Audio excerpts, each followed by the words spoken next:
Mimi screamed with pain when hair was ripped. She was flipped over and her legs were twisted like pretzels. Baby, when I tell you, ooh, that feel like somebody is pulling your soul through your fupa. Mimi looked at Ivan. His expression seemed to be saying, leave it alone.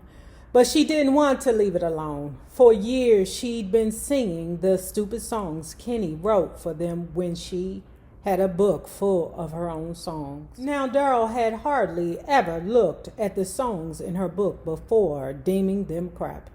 And he had barely heard the lyrics she was trying out tonight before pulling his power play. Maybe we should ask Lamont, Mimi said, without thinking. When she saw the immediate look of panic on Ivan's face, she wished she could have inhaled the words. Ivan knew that threatening to go to Lamont with any complaint about Daryl was akin to a guy telling his girlfriend, yes, those jeans do make you look fat. It was the ultimate no-no. Daryl suddenly got up and walked towards the couch where Fat E was fidgeting in his sleep. Mimi and Ivan didn't know what he was about to do. They watched him grab the phone. Want to take it straight to the top, huh? Daryl said, his usual sarcasm now sounding sinister. Good idea. You ain't never written a real song in your life, but why don't you call the boss and tell him you want to start today? He stabbed at the buttons. It's only 4 a.m. He never sleeps, and he calls me all the time at this hour. I'm sure he'd love to chat. Mimi didn't think he was really calling Lamont. Was he? Right now? She'd only said that because she couldn't think of anything else to say. Daryl held out the receiver. It's ringing. Mimi rushed over to take the phone. She hung it up and turned to walk back to the booth and do whatever Daryl wanted. Then Fatty sprang up on the couch. What's poppin'? He yelped, pawing at his face and looking around like he didn't know where he was.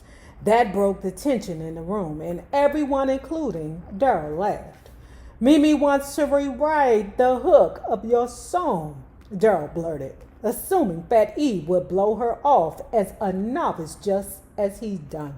Mimi was expecting Fat E to object as well, but to her pleasant surprise, he said, great, let's hear what you got, baby. When she went back into the booth and sang her lyrics, Fat E, now wide awake and taking up much of Daryl's former terrain at the mixing board, complimented her through her headphones. I likes, he said. They played around with the hook for hours and wound up using a combination of Daryl's lines and hers. When they left at 8 a.m., Fat E put his arm around her, and even though she told him her apartment was within walking distance, he insisted on giving her a ride home.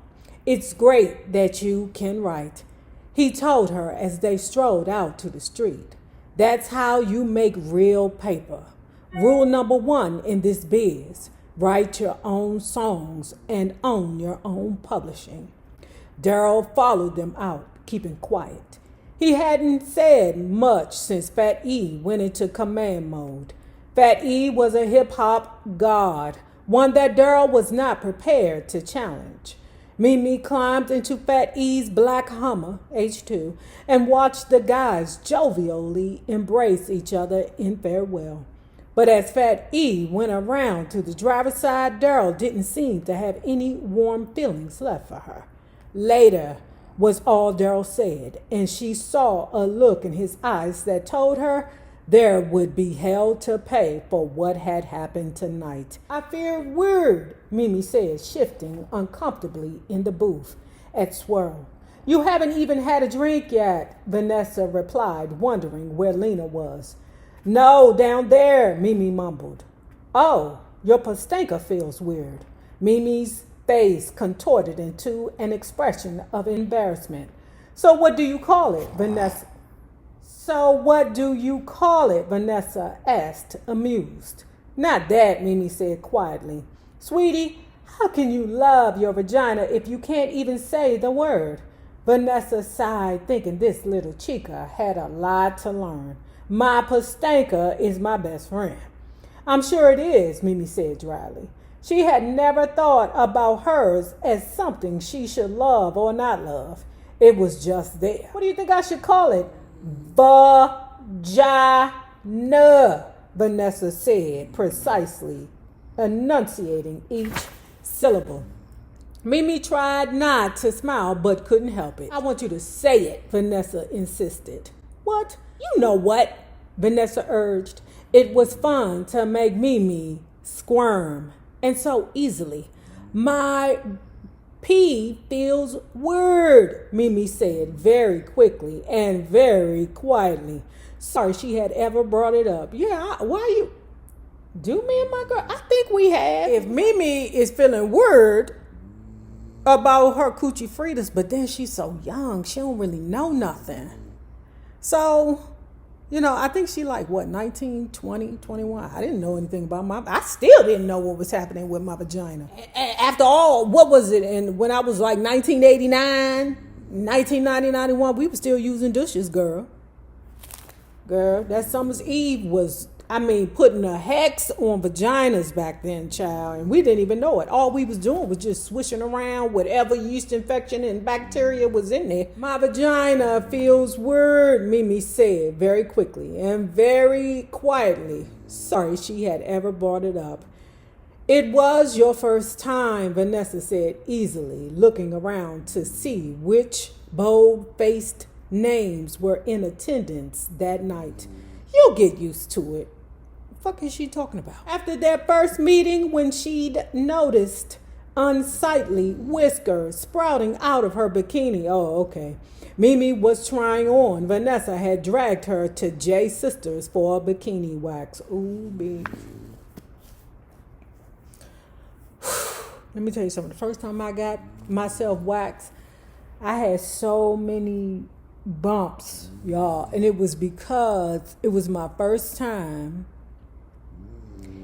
And it was bad, baby. It was bad. I don't know. But yeah, I don't know. Because I had been doing it for myself with like Nair, like, ooh, hold tight. So what I would do, y'all, is like take a paper towel, fold it in half, and like make sure I covered up all the, ins and outs, blank, if you know what I'm saying. And then I would just put the Nair on everything. And sometimes, that Nair would get into some of the ins and outs, girl. And it was a concern. You home, girl? Woo! Holy, that thing was, that thing was condemned sometimes.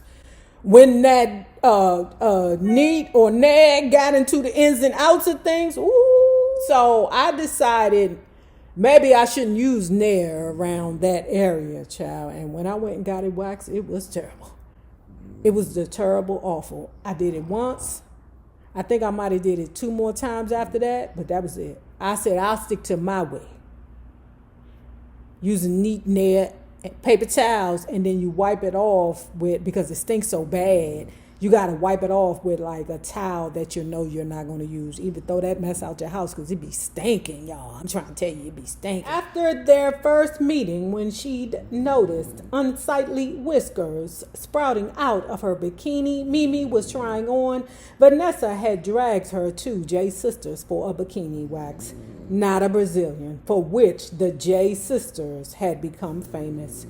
There was even an autographed photo of Gwyneth Paltrow in their salon on which the stars had written, "Thanks for changing my life." Vanessa said she was getting a modified Brazilian, a down below baldy, which left a strip of hair visible up top. She let Mimi come into the small room to watch her getting all prettied up, after which Mimi was so aghast.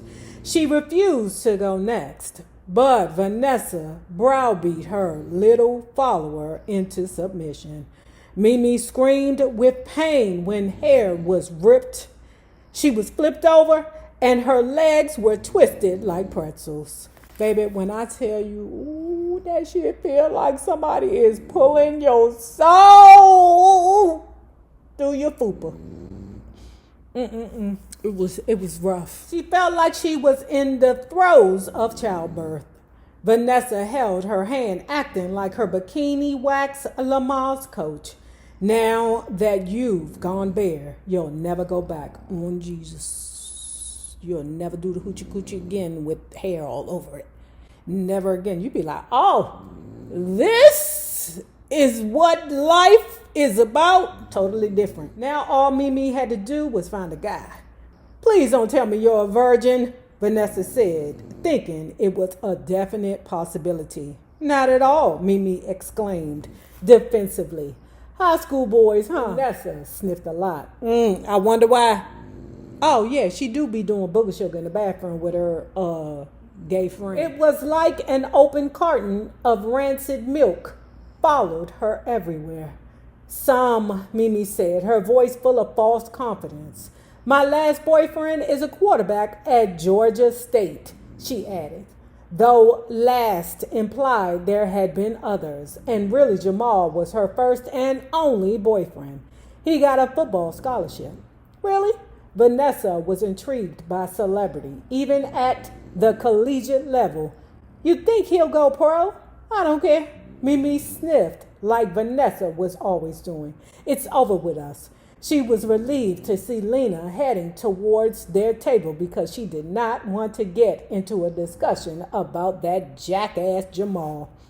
With her frayed 7'4" all mankind denim mini, Lena had on a fitted gray t-shirt with a color photo of a very young Grandmaster Flash blended over a turntable with the words, yes, yes, y'all, writing underneath the bubble letters.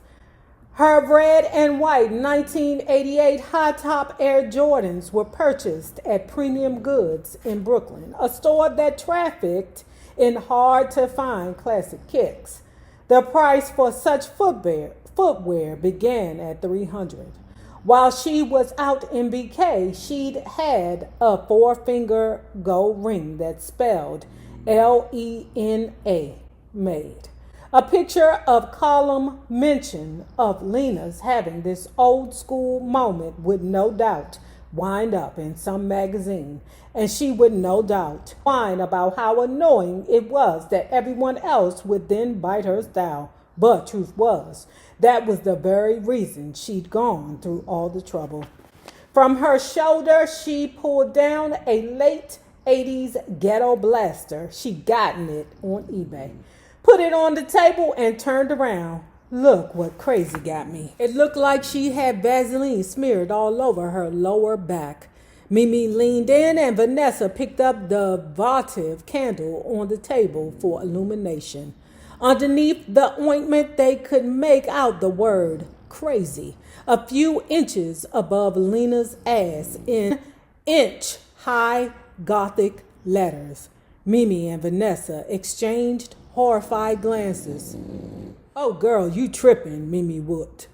Loca is right, Vanessa cried about the tattoo and the outfit. She would never consider getting a tattoo anywhere on her body. Why tamper with perfection? Hush, Lena said gaily. You know it's hot. So it's official, I guess? Mimi murmured disapprovingly. She hadn't seen Lena in a week because Crazy G was in town. Mimi was concerned because Lena told her she'd flown him in, which Mimi took to mean she paid for his plane ticket. And since she couldn't have guys stay at her huge place on Henrietta, they'd been holed up in the W Hotel on Union Square.